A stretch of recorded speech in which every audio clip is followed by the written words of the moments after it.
নমস্কার বন্ধুরা, আশা করি তোমরা সকলে খুব ভালো আছো। আজকে আমি তোমাদের দেখাবো বোয়াল মাছের ঝোল রান্নার রেসিপি। আর চলো তোমাদের সাথে একটু গল্প করব। বোয়াল মাছগুলো দেখো এক এক করে সুন্দর করে ভেজে নিচ্ছি। কালকে বাজার থেকে বোয়াল মাছ এনেছিল, সেগুলোকে ভেজে টেজে ধুয়ে রেখে দিয়েছিলাম ফ্রিজে, তারপরে আজকে রান্না করব বলে। আজকে তারপরে মাছগুলো এক এক করে ভেজে নিয়ে অন্য কাজ সারছি, কড়াইতে মাছ ভাজা বসিয়ে দিয়েছি। বাইরের ওয়েদারটা আজকে বেশ ঝলমলে ওয়েদার হয়ে রয়েছে। কিছুক্ষণের জন্য ঝলমলে ছিল, তারপরে আবার কিছুক্ষণ দেখছি একটু মেঘলা মেঘলা ভাব আসছে। অনেকগুলো জামা কাপড় ভিজিয়েছি কাচবো বলে। রান্নাটা সেরে নিয়ে তারপরে কাচতে যাব। তারপরে চান টান করা সবই বাকি। এই দেখো মাছটা এক এক করে ভেজে নিচ্ছি, মাছটা ভাজা হচ্ছে। আর এদিকে চলো একটু উল্টে পাল্টে দিই। হচ্ছে এবার একটা বাটিতে আলাদাভাবে লঙ্কার গুঁড়ো, হলুদের গুঁড়ো নিয়ে নিয়েছি। সামান্য পরিমাণে জল দিয়ে তারপর সেটাকে মিক্স করে গুলিয়ে রাখলাম।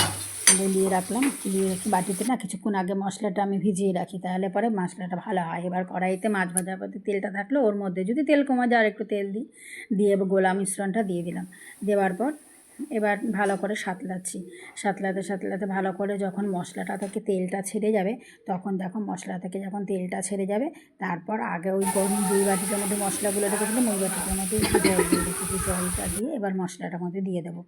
মশলাটা ভালো করে যখন তেল বেরিয়ে আসবে তারপরে ঝোলটা দেবো। এবার মাছগুলোকে দিয়ে দেবো এক এক করে। মাছগুলো দিয়ে দেবো। আবার মাছগুলো বেশ ভালো করে যখন ঝোলটা ফুটে উঠবে তারপর মাছগুলো দেবো। মাছের ঝোলটা ঘরে বসিয়ে এসেছি রান্না করে, তারপরে ঘরে চলে এলাম। ঘরে চলে এসে একটু বিছানা বাতিগুলো হালকা করে একটু গুছিয়ে নিলাম। চারদিকটা ঘরের একটু মোছামুছি করে নিলাম। একটু বিছানা ঠিকঠাক করছি। চারিদিকে ওলট পালট যেন সারাদিনের কাজের মধ্যে সব কিছু সেরে যখন ঘরটার মধ্যে আসবো, তখন ঘরটা যদি অগোছালো থাকে না, তখন খুব বাজে লাগে। এই জন্য ঘরটা একটু সারছি তাড়াতাড়ি করে, সেরে টেরে এদিকে রান্নাটা বসানো রয়েছে। এদিকে মাথার মধ্যে চিন্তা রয়েছে। এবার আপাতত মনে হচ্ছে হয়ে গেছে। চলে এলাম রান্নাঘরে, দেখি মাছের ঝোলটা হয়ে গেছে। এবার ঢেলে নিলাম বাটিতে। চলো আজকে আবার পরে সকলে খুব ভালো থেকো, সুস্থ থেকো। আজকে অন্য আরেকটা রেসিপি।